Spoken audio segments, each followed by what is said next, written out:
welcome everyone. This is the second one we've run for this year. We ran one in August. We're trying to run once a quarter. Different sort of themes each time. You go to the next slide. So the last time we ran this, we were looking at service interconnect, which sort of bridges Kubernetes clusters or sort of on-prem to cloud or cloud to cloud. And Terry did a great job. I'm sort of saying what's good at the Red Hat Summit. He went to Boston. And we also did one on developer portals. So that was a pretty good crowd. And yeah, so this time we're doing open hybrid cloud. So if we go to the next slide. So I'm just going to do a bit of what is open hybrid cloud, 1 minute. And then Paul is going to cover stuff.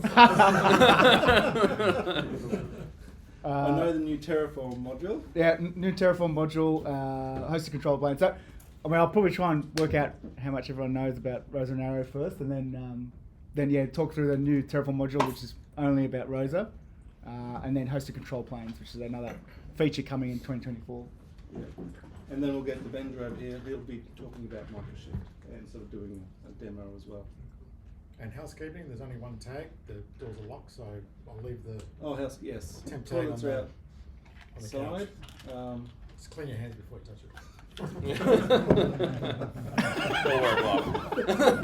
That's what they employ me. Yeah. Paul's done his job for the day, so okay, moving on. Next slide. Yep. So I don't know if you've heard of the term open hybrid cloud, but basically, what it means is open is part of the open standards or having sort of interoperability across different architectures. Hybrid cloud meaning, whether I run it on-prem, on the edge, or in the data center, or in, a hyperscaler, trying to sort of integrate that. That's how I sort of think of it.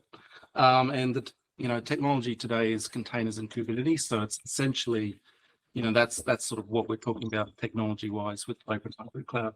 Talk about cloud, but I sort of recently read in the CIO magazine, cloud might be more referring to the operating model these days than it is just to the hyperscaler. So that's sort of what we talk about when we talk about open hybrid cloud.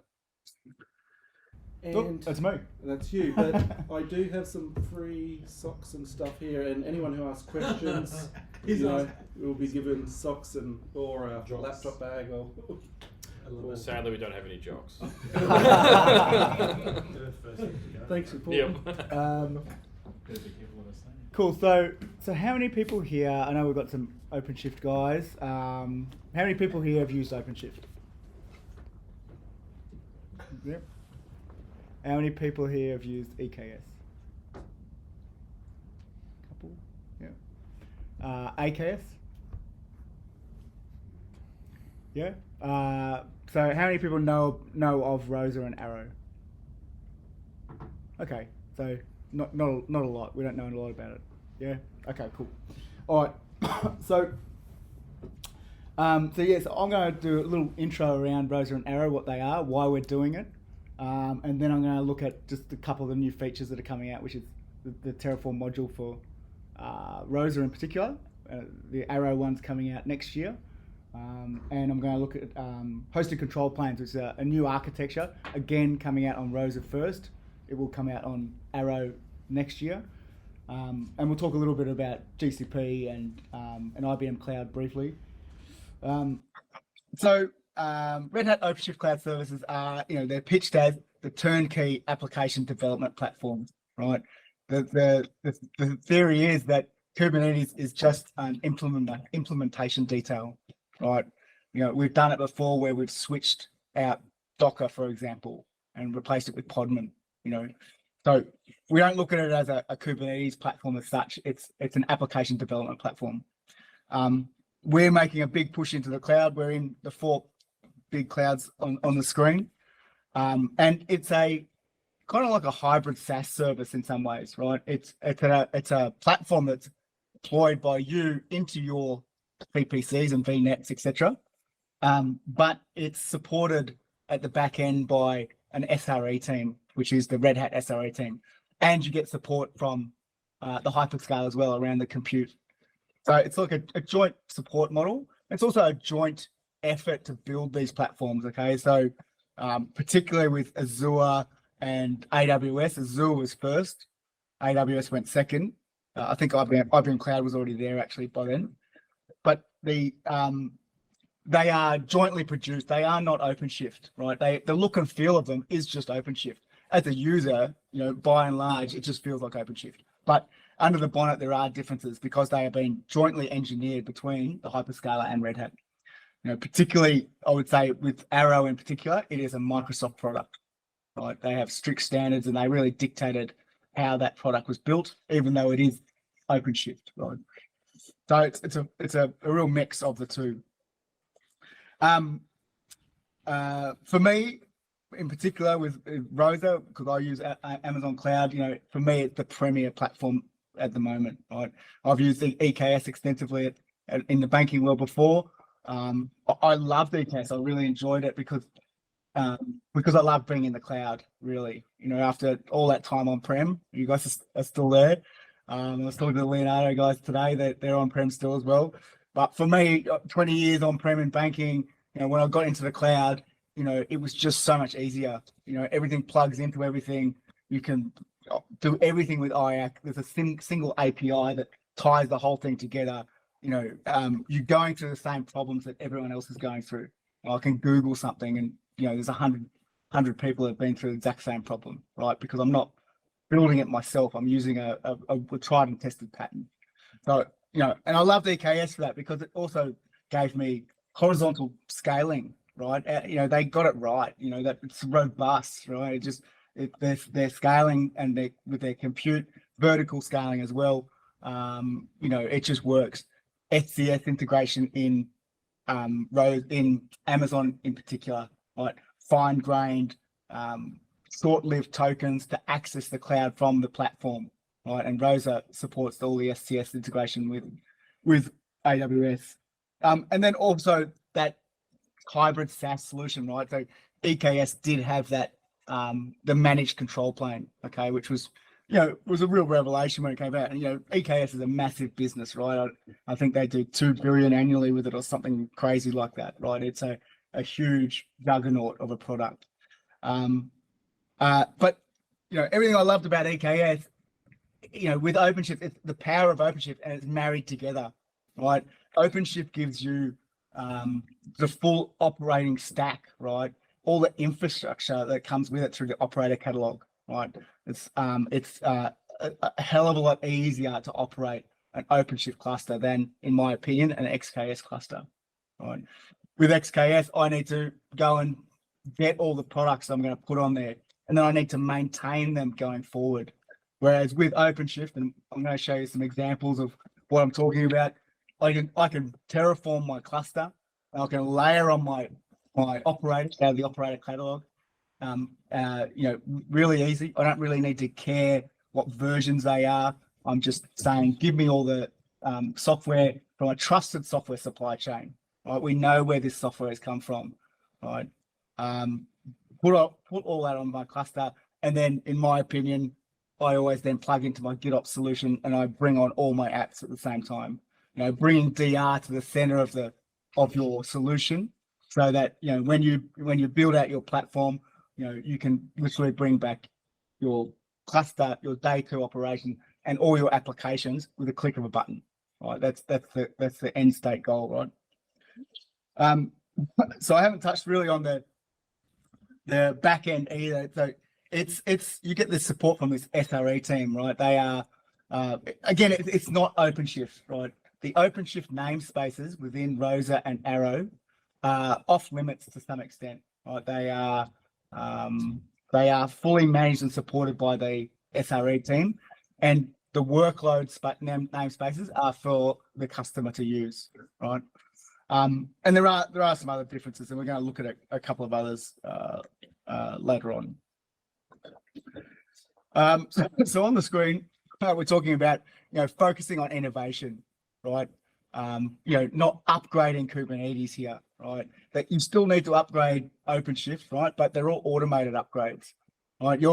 We have a cadence where you have to sit N-1 in versions of the platform. Right, so everyone in the world is on the same versions of the platform they're on the same versions of the software that is sitting on the platform, and we enforce everyone to constantly upgrade, right? And it's not something to be feared, right? These are battle-tested upgrade paths for everyone. You can automate them through a console. You can schedule them, right? They will drop one node at a time in different AZs. It's a zero downtime upgrade. Accelerate time to value. This is a really good one. I talk about this all the time. Time to market with this platform. Like I said, I used to build EKS clusters at a bank. We had a team that assembled that platform. A team of people getting the single sign-on right and integrating all the bits and pieces. When I joined Red Hat, I couldn't believe how fast I could stand up this platform. Like I said, I just layer it on, all the single sign-ons there. All my GitOps, OpenShift GitOps is a great example. The group claims, where I sync LDAP to my cluster, all my group claims propagate up to Argo CD. It's all there working. I can set my my AD group and say, you've got access to this, and it's set across the cluster. We never got that sorted at the bank, even though it is possible to do yourself with open source. We never got around to doing it, and we had a big team of people. We just got bogged down in the whole process of getting it all working right. So yeah, time to market is a huge one. I think you can have a much smaller group of people build out something quite sophisticated with these products. Hybrid cloud flexibility and multi-cloud flexibility, I should say. APRA, I don't know if we've got someone from the banks here, ANZ, someone was from ANZ. Oh yeah. APRA is starting to regulate that, you need to have an exit strategy for your cloud, right? If you're certain types of applications, if you're up and running in one cloud, you need to be able to, exit that cloud and be in another cloud, right? We've got that consistent platform, right? From an application delivery, even though under the bonnet they're slightly different.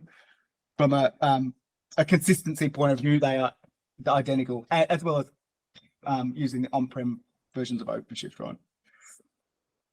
And operational efficiency.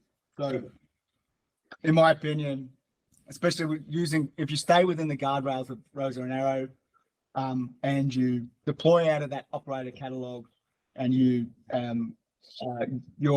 driving down your operational overhead, right? Because all these operators, not just the platform is easy to upgrade, but the operators that you layer on top can also auto upgrade. And that Explain what operators are. how many people know what operators are? Yeah. So yeah, look, operator is like a state machine of control around a piece of infrastructure that sits on the platform. Right? The operator manages instances of an application. So, for example, there's an Istio operator, and the Istio operator manages many different control planes on the cluster, right? Or can manage. Now, there's different maturities within the operator catalog. I think there's 500 different operators inside our catalog. Some of them are vendor operators that they've partnered up with us and produced an operator for their platform, Splunk, for example, or Dynatrace. Some of them are open source projects that we've taken on board and extended and made our own. OpenShift GitOps is a good one of that, because that's upstream projects, Argo CD. OpenShift Mesh, right, which is Istio, but we've hardened it and made our own version of it. But there's different. I'm not saying that all of them upgrade by themselves. OpenShift Mesh, for example, the operator will upgrade by itself, but you'll still need to do something to upgrade the control planes, because some things are more complicated than others, right? But still, by and large, overall, compared to DIYing a Kubernetes cluster and building it all yourself, and then maintaining the cadence of all those pieces of software that you put on top, there's a huge reduction in effort. So that's a general overview. I'll just now talk quickly about the different flavors we've got. So AWS is Rosa, Red Hat OpenShift servers on AWS. Microsoft is Arrow, Red Hat, Azure, Red Hat OpenShift. IBM Cloud, I've literally, in a year and a half working here, I've had absolutely nothing to do with this. I'm sure they are doing things there, but we just don't seem to hear about it or see it. So yeah, what's it called? ROIC. It's called ROIC. Yep. And Google is like the left out lonely child. It's running a product called OpenShift Dedicated. They never came to the table and we didn't jointly build it. So it's not quite the same as Rosa and Arrow. It's a product that you can deploy. And I should say that all of these products are first-party services, right? You buy them, your relationships with the hyperscaler, so you purchase them straight out of the clouds. But Google, whilst you can purchase a product out of the cloud, it's not a joint effort. It's a 100% Red Hat product sitting inside Google that we support, right? So it's a slightly different. I have heard whispers that they are very interested in doing a one that's more like Arrow and Rosa, but until I said it's not real, right? And this is not to say that you can't just deploy OCP in these clouds, right? You can still deploy OpenShift in these clouds, just like you're deploying OpenShift on-prem. There's nothing stopping you. It's just not the managed service. It's not the it's not got the ease and operation and the support at the back end. Okay. Any questions on Rosa and Arrow, what they are? No. I'll just whiz through the customer benefits. Alliance to cloud-first strategy, a consistent multi-cloud platform, turnkey solution with day 2 operations built in, 0 downtime upgrades, managed control plane and a managed cluster. Not just a control plane that you get support for. You get support for the compute. You get support for the OpenShift platform across all the worker nodes, and then you get vendor support for everything you put on it, as long as you're putting it on from our operator catalog. Proactive and reactive support, 24-hour SRE support for the platforms. Divest from cluster ownership and management, 99.95% SLA guarantee on uptime. Like, these platforms are robust. They really are solid. Focus on delivering business value, not upgrading Kubernetes is a massive one for me. We had a girl at the bank who was very skilled in what she did. She was one of our best Kubernetes people, at the bank I was at, and she spent 6 months of a year upgrading Kubernetes. It was like, and it wasn't just that we wasted that money on her salary, which was a waste of money, but it was more that it just tied her up, right? She could have been doing, when I think about what's a good use of time for someone who's really good at Kubernetes, it's not upgrading Kubernetes, it's injecting them into application teams, bringing people on the cloud journey, skilling people up, building out systems for apps, right? Delivering business value, So this is a really key point of Rosa and Arrow, and why Red Hat is solely focused on these platforms. This is really the direction we're heading in, a pay-as-you-go model, a SaaS or hybrid SaaS solutions, right? Finally, just the unified bill, and you can leverage your committed spend. Okay, so it is a single bill from the hyperscaler. So with that, I am going to switch now and just look at the latest feature for Rosa, which is the new Terraform module. So I'm just going to bring it up now. So yeah, this is it. It hasn't gone GA yet. It is, in my opinion, the most important thing that's happened with Rosa since it came along. I love Terraform. I know I'm an OpenShift person, and we have Ansible, but Ansible and Terraform aren't really a compete, in my opinion. They are very different products. We're running a POC at the moment with a customer in Canberra, where we are driving cluster builds through ServiceNow, Ansible, which then drives Terraform, right? And if I'm building a cluster with Ansible, I'm just really wrapping it around a binary and scripting, right?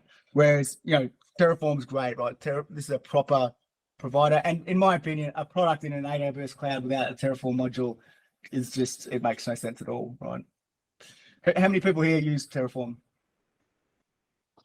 One. Okay, right. Right. We use Terraform. You use Terraform. Yeah. You use it, yep. This will be great for you guys. Have you seen this yet? The operator. Not Jen's looking at it. Is he? Yeah, good. Okay. So yeah, it's not GA yet. There's bugs fix going on all the time. It's at well, look at the latest version. Yeah, it's in a pre-release for 1.4. It's constantly being upgraded at the moment. So if you are going to use it, just keep an eye on it because the versions are changing constantly. I'm constantly upgrading mine. And I'll just go through quickly what sort of things it covers. How am I going for time? Am I talking too much? No, it's all right. It's quite a bit. Yeah. Okay, I'll keep talking. Get to the demo. Yep. So, so this one of the big differences between OCP and Rosa is this thing here, which is console.redhat.com. So when you have a Rosa cluster, and Arrow can log in here as well, and they are starting to use this for Arrow as well. It's a separate system that the SRE team to use to control the Rosa and Arrow clusters. Okay, and I've got a cluster here that I built the other day, and the things that happen in here are cluster provisioning. Okay, you can provision clusters through this UI actually. You have the access control, so your IDP is controlled through here, how you set up your IDP. It's not done through YAML on the OCP clusters like you're probably used to. It's all controlled through this UI, but Terraform talks to the UI. It's called the OCM API, and the Terraform module is integrated with this system to do things in an IAC way, but also in a regulated way that SREs are happy with, so that they can support the platforms. Right. So IDPs is one of the big things it does. Also, the machine pools on the compute, it's not done through the OCP OpenShift UI. All the compute is done here, and it's also done through the Terraform module. So they're the two big things: cluster provisioning and your IDP and your machine sets. Right. Inside this portal, also you set up all your upgrades, and you can schedule your upgrades here. So the Terraform module is this one here. It can build the clusters, the identity providers, the machine pools, and also does all the SCS web identity stuff. So it creates the OIDC within the AWS cloud. And yeah, so next one I wanted to show you was, so there's a lot of examples of how to do things. They've got their own, on that page, there's a documentation and it links to Terraform examples. Here they have some good examples of how to do things. Like many people around the world, I've built my own versions of this, and I'm going to go through that now. There's also, and I wanted to point this out as well, particularly with Rosa and Arrow for your Telstra guys, this site here is the Managed OpenShift Black Belt team. So this is my team, but it's the US guys that started this. This is a wonderful resource. 1 second, I just remembered I've got another link. 1 second. They've actually, it started out as kind of a blog, but it's Red Hat's endorsed it and made it more official now. They've called it Cloud Red Hat Experts. Right, so it's all their bits and pieces and blogs on how to do all sorts of things on Rosa and Arrow. Okay, it's a wonderful resource. Right, and inside here, they've even got some GCP stuff for OSD. It's a wonderful resource, and it will be in the notes when we send it out. But yeah, like some of the people that have posted on here, I've got my own version of this. I'm just going to quickly look at this now. Just two things I want to go through. So, so when I build out these types of things, I build out, I think about scale first and foremost when I'm building these things. Can I build and I also, in this day and age, I also work in development the same way I'm going to work in production. Like the products, where we're at these days, things are mature enough that, I can build something in dev and I can take it all the way through to production.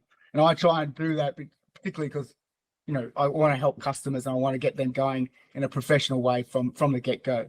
So I think about this as a multi-cluster pipeline. I use individual state per cluster, and I use a JSON payload to set up each of the clusters. Okay, so each of these clusters. This is actually a GitHub pipeline, but it can be run locally. I've got a make file here that will run it locally. So I have a JSON payload that sets up all the variables for my cluster. You can have any number of machine pools, any number of identity providers per cluster, and we allow for that using within Terraform, just like within Helm. You can do simple bash scripting in there using bash simple for loops and stuff within your IAC to drive these things, and this pipeline that I've created uses those simple for loops to allow you to add multiple machine pools, etc. This pipeline is available at my own little page that I'm creating. This basically a POC in the box, I'm calling it. So I'm trying to build something that doesn't do integral out of any work, but at the same time, gets customers going in the right direction. So this is another resource that's in the links. So I'm actually going to make some updates to that pipeline tomorrow. But yeah, please feel free to download this if you're going to use it, and make sure Regenda sees it. He can have it as well. I'll give it to him tomorrow. Yeah. So one other thing I want to touch on here, and this is why I love OpenShift, is I've got a little thing here called seed, and you know, I'm kicking off some scripts within the modules to layer on my operators on the cluster. And this is what I talked about at the start, right? Which is, you know, I can Terraform a cluster. This will bring up, I don't have to worry about the network even with these Terraform modules. It will auto provision the VPC on VNet if I just let it, right? I don't have to think about anything in the account. Oh, there's a couple of prerequisites to think about. So I have to enable the service and a couple other things. But once I've done that, I can Terraform my cluster in 50 minutes. I've got these next stage seed tasks that's going to layer on a Helm chart, and I've actually got it open here. It's going to layer on, I've called this cluster seed, where I'm going to establish all the operators that I want to layer on the cluster, right? I've got this is just a Helm chart. I've got some YAML here that I can just pass in all the names of the operators that I want to deploy. Like I said, I don't care what versions they are. I want the latest versions of everything. I trust Red Hat. I trust their software supply chain. I trust that all the software that's going to go on top of it is going to work with the version of Arrow and Rosa that I'm provisioning. And I just layer it all on with my Terraform, right? And I also, like I said, do another thing where I plug into my GitOps process, which is I've called customers, and I do something similar where I layer on, I connect to all my customers' repositories, right, with GitOps. So when I build a cluster, I build the cluster, I do all the day two, and then all my apps come back, right? And I can do that in an hour, right? And that's the power of where we've got to. If you think about 7 years ago, I was building open banking at a bank in London, and we built it on servers. And I still remember this. It was only, I think it's 7 years now, but it's not that long ago, right? And you know, it would take us 3 months to build an environment, you know, and there'll be 12 of us, and you're probably still, some of the on-prem guys are probably experiencing maybe not those numbers, but something similar, right? And you know, now one person, I can stand up the cluster with everything on it, bring all my apps back in an hour. So it's really powerful, and we've come a long way, and I really, really like this tool. So I'm just going to switch over to talk about another feature that's coming. I won't spend too long. I'm probably running out of time. Yeah, 3 minutes. 3 minutes. Okay. Yeah, I'm just going to talk about hosted control planes. There's another feature that's coming to Rosa first. When you spin off a Rosa or an Arrow cluster in your VNet, you get the way it works at the moment is you spin off the Kubernetes control plane, right? So it's 3 physical nodes, multi-AZ, but it's quite expensive, right? You don't, even though you're not paying for OpenShift on those nodes, you're paying for the compute, right? Which, you know, it doesn't matter so much in a bigger cluster, but you know, so smaller companies or smaller teams, you know, it can that number can really impact your overall cost, right? Where we're heading to is a piece of technology that actually came from IBM. It's called hosted control planes, and what we've done is we've taken the away those 3 nodes that are deployed in your VPC when you build Rosa and Arrow.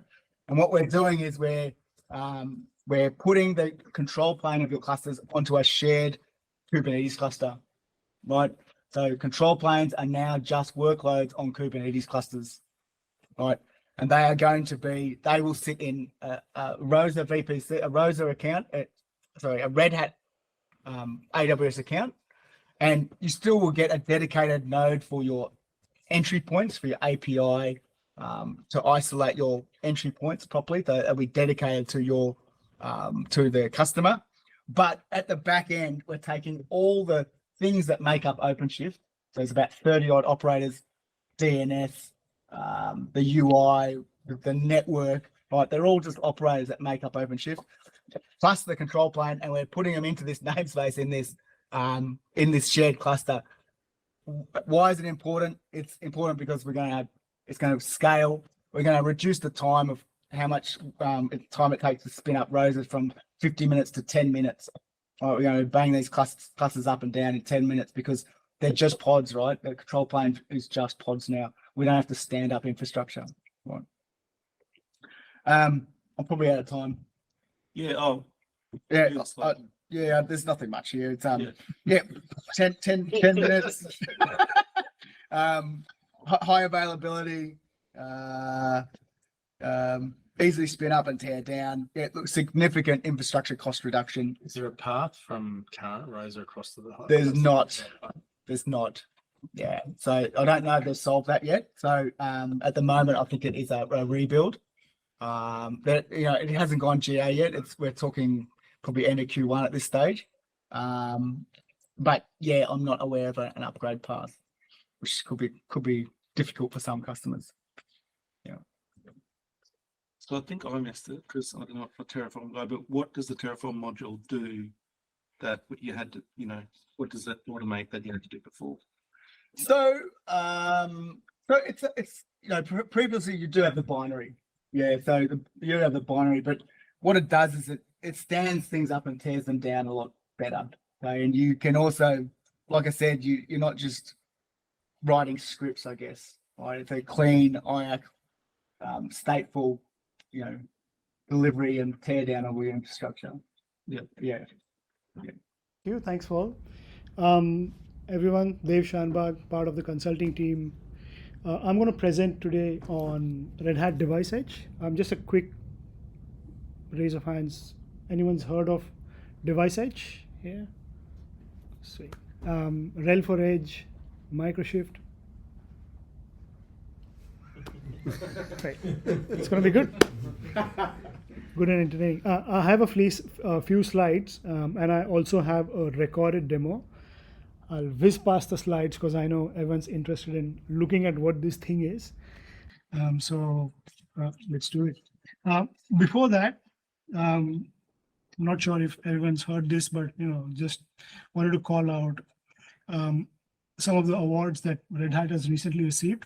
Red Hat is named as the leader in the Forrester Wave for multi-cloud container platforms, leader in 2023 Gartner Magic Quadrant for container management, and 2023 Gartner Magic Quadrant for DevOps platforms. And this is really important because it just goes to say all the the trust that the customers put in Red Hat and their products, all the critical feedback that we receive that engineering takes on and builds better products and services, which enable us to get all these things right. So thank you to every one of you. Now moving on. I think before we touch upon Edge, let's just talk about the data centers, right? I think so far, as an industry, IT industry, we've embraced cloud native technology, right? Every industry that we talk about, whether it's banking or financials, telco, retail, are talking about cloud native way of doing things, right? And that's quite important because it's kind of set the standard that distributed architectures are kind of everywhere, and they are being adopted, which means we are moving away from a certain set of, being in the data center hardware wise, and then moving on to virtualization, now being cloud native, having distributed applications, having the ability to move applications everywhere, just like Paul mentioned, can be anywhere, right? Can be in the cloud, can be in the data center. You have that flexibility. And going forward, this has also given rise to edge computing, right? Cloud native applications mostly mean that a lot of data and analytics is happening inside the data center, right? And when we talk about edge, what it means is that there's a lot of data that needs to be processed where, at the farthest network point, where it's most closest to your, devices or whatever the case may be, right? And there has to be some analytics. So there is a shift from, having analytics in the data center, so, to bringing that analytics close to the data, right? And that's what we mean by edge computing. Some of the examples, or, of edge computing, I'd say, is automotive, driverless cars, medicals, a lot of AI-driven imaging, like, doctors are moving away from, having to look at a lot of imaging. AI is doing all that. Some of that, smart cities and buildings, where you have everything connected, connected cities. Agriculture, there's a lot of innovation happening in agriculture where you have, sensors and, actuators doing a lot of things where, you can't physically reach, or, less manpower can help. And finally, defense, very critical endpoint. So, some of the use cases. Now, with all this, with all this, there's a lot of challenges that edge computing brings as well, right? And biggest one of that is connectivity issues, right? In the data center, you have everything connected. I remember Paul saying he loves cloud because everything works. That's because everything's interconnected so well, it's made to work so well. But in the edge, that's not really the case, right?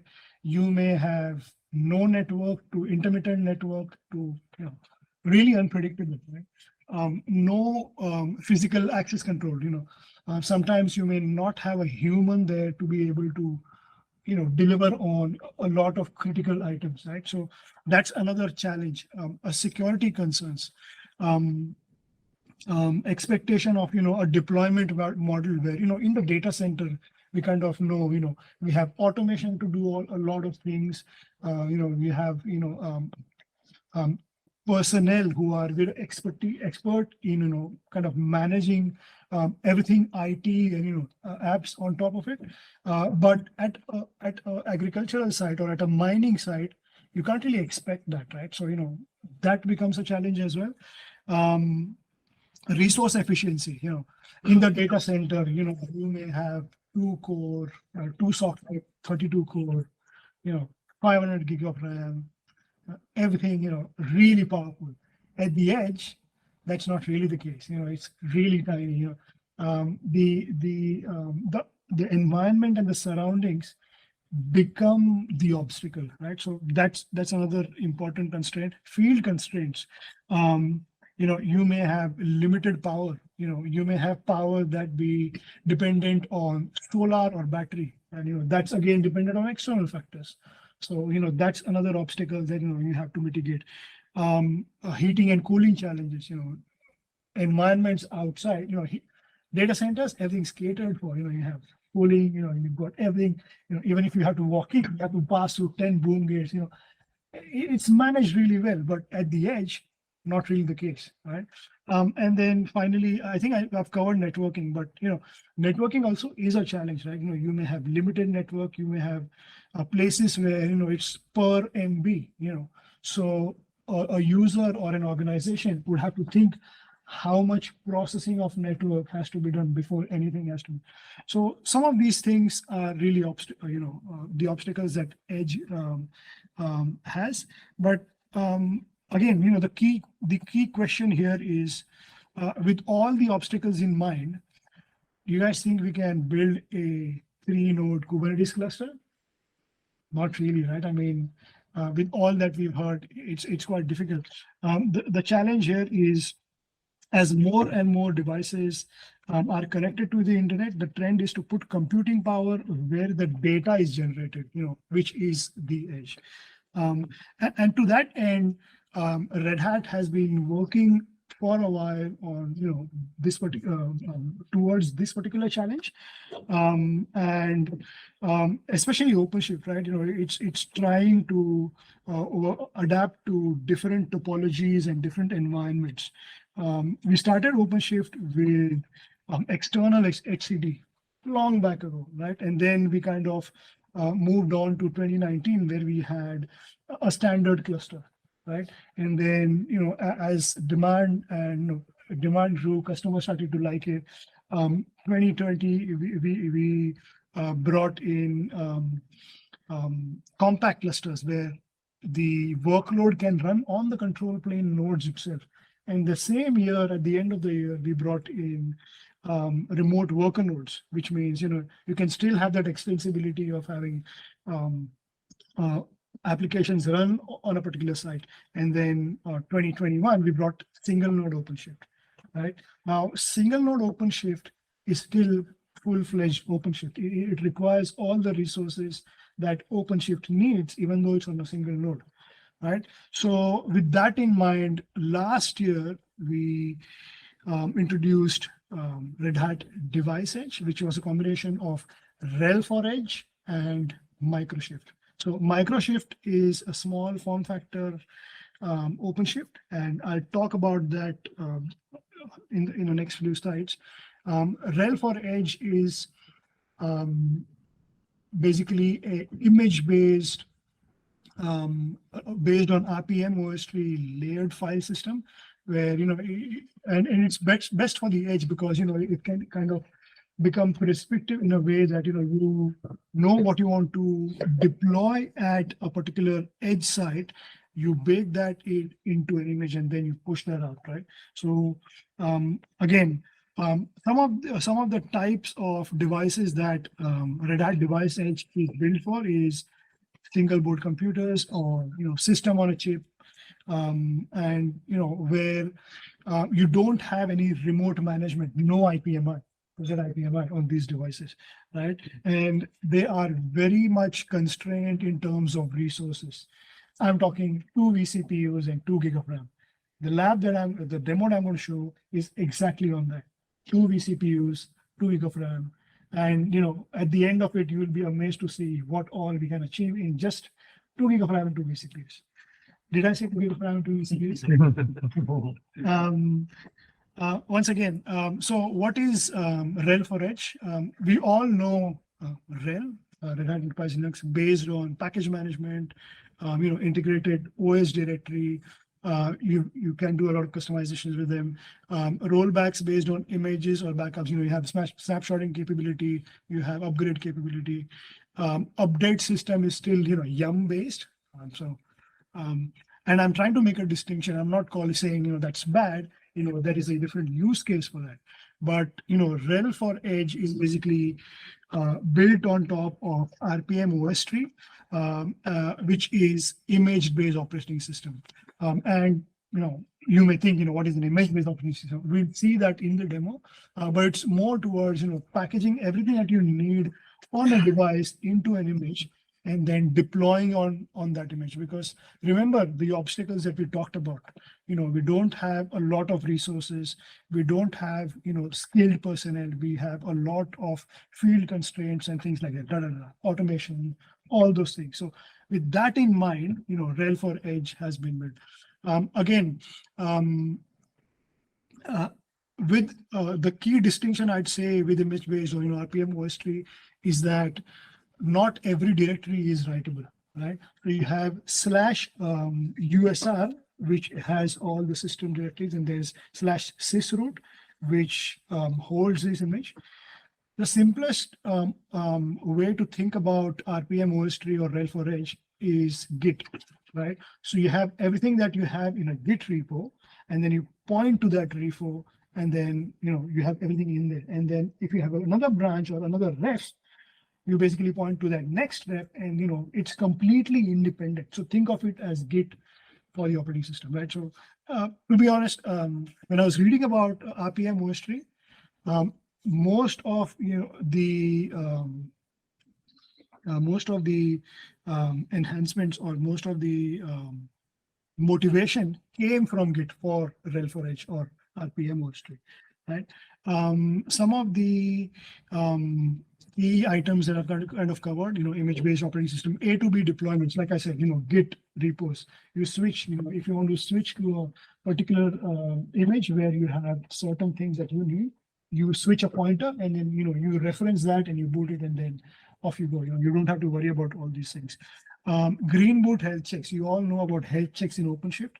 A similar concept has been brought into a device as well. If you have something that's not expected, when a RHEL4H system boots, it basically has checks that ensures that it checks for those things, and if not, it rolls back to the previous known image. So Green Boot takes care of that. FIDO device onboarding. This is, kind of the next thing that we are working towards, wherein a lot of industrial use cases are dependent on, where, think of it as plug and play, right? Think of it as your Wi-Fi extender. You buy the Wi-Fi extender, you open it out of the box, you put it on plug it into a cable on, and that's it. You've got the feature there. So that's what FIDO device onboarding enables us. A lot of industrial use cases. Really cool things that I have come across. Things have been worked in beer making as well, all those things, which was really cool, where you have sensors attached to these things, and they kind of monitor, what, how much hop level, and, how much fermentation is occurring to the exact point to make, awesome craft beer, right? So that was the best or the coolest use case that I've come across, but there are other use cases in automotive and things like that. Now, one colleague of mine said, I'm finding it really difficult to explain device edge to people. So let me put that in form of a metaphor, right? So you all know, the trusted and the long-time best friend, RHEL, right? Red Hat Enterprise Linux. You don't have to talk a lot about this. Now, you also know about, the powerful cat, right? It's agile, very powerful, very feature-rich. You can do a lot of automation, event-driven. You have, observability that takes care of a lot of things.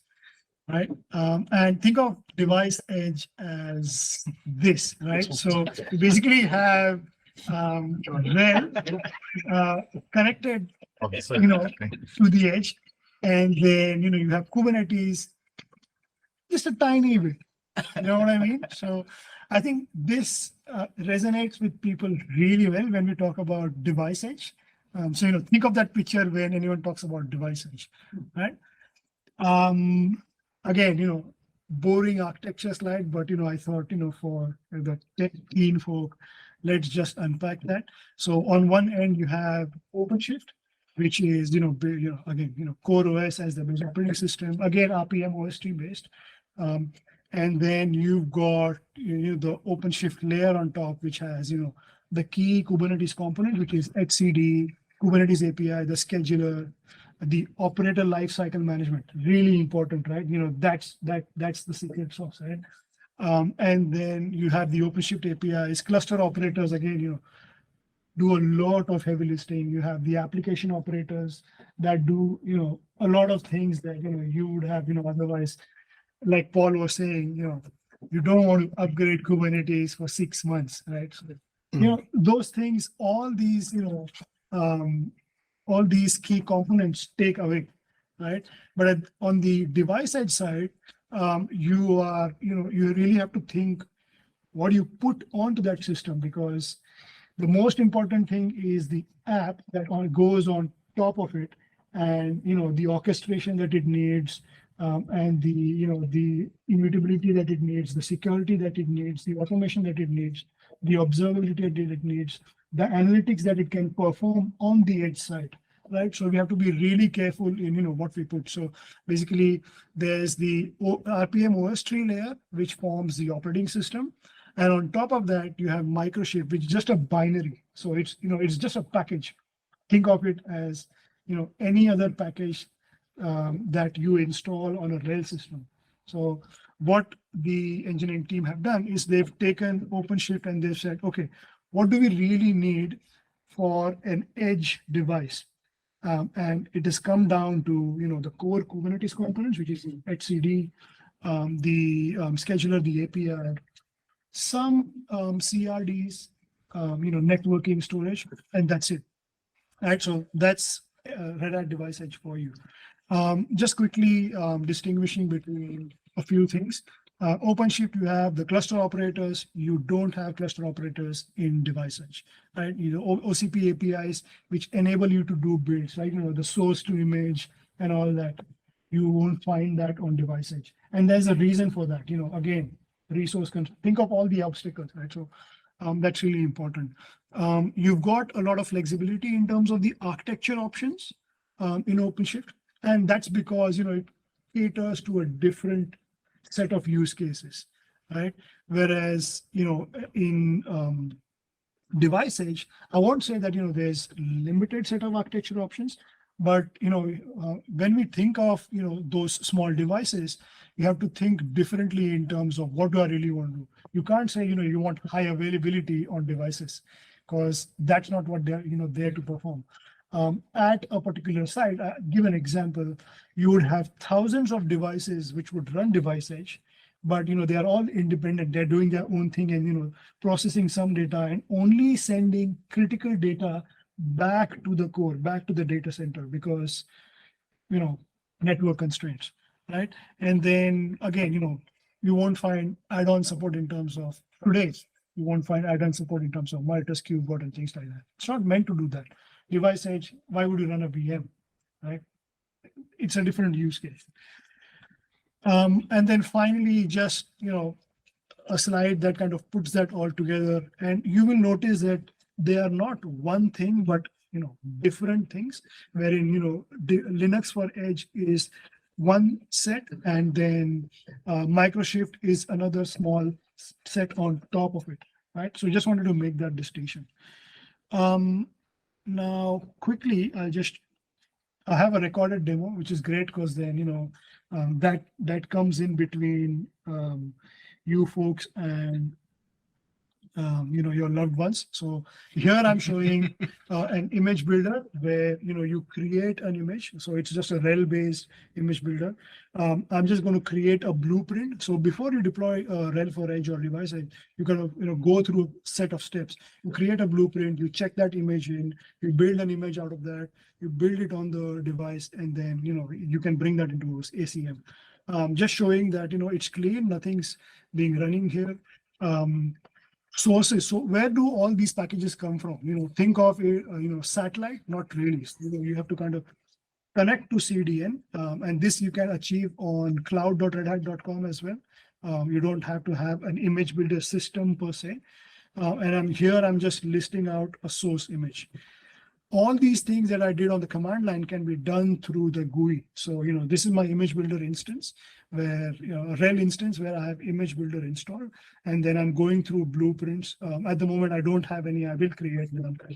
The images, I have not created a blueprint, which means I don't have an image. And all these things are my sources. This is where all my packages will come from when I build that image.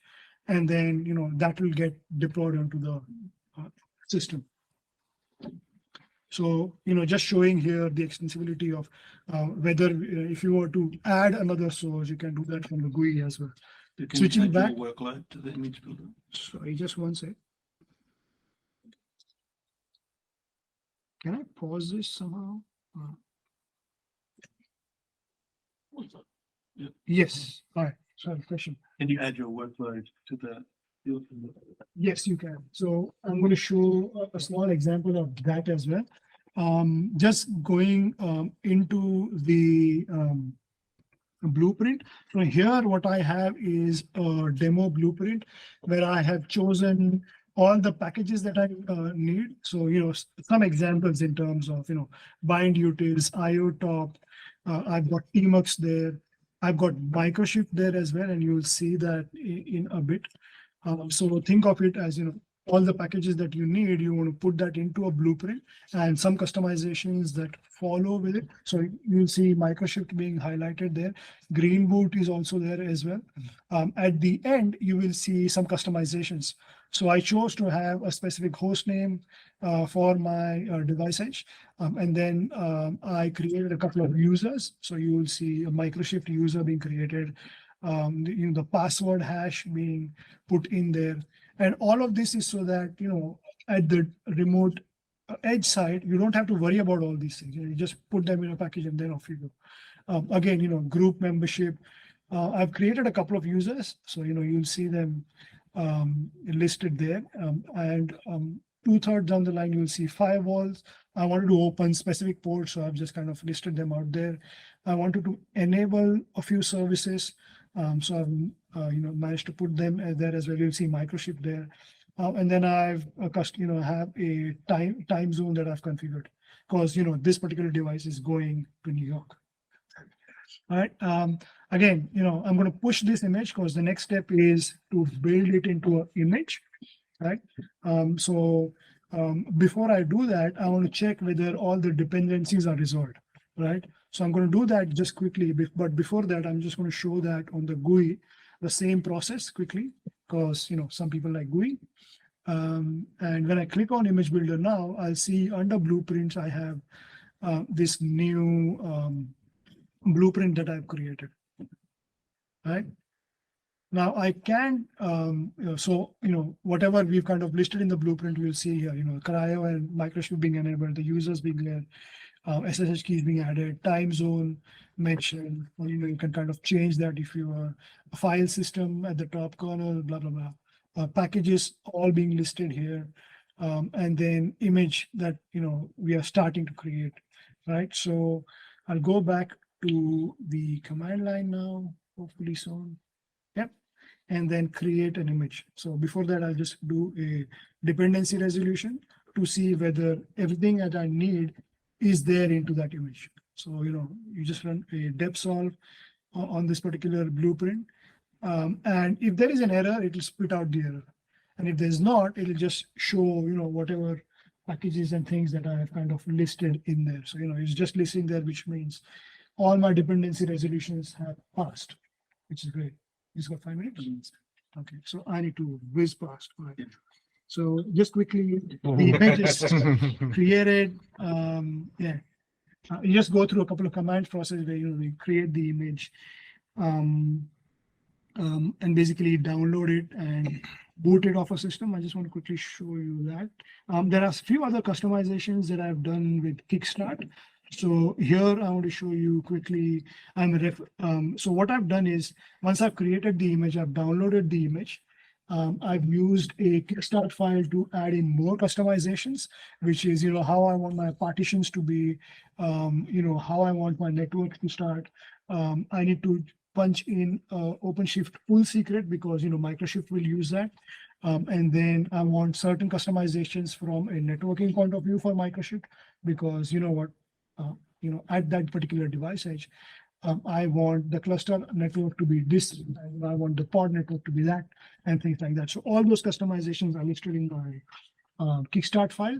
And then I bake all of this into a container where the repo is, the image that I created goes into a web server that is hosted on the container, right? And then when I boot this device edge, all of this will be referenced from this repo and the device edge will be built. So I'll just quickly show you that.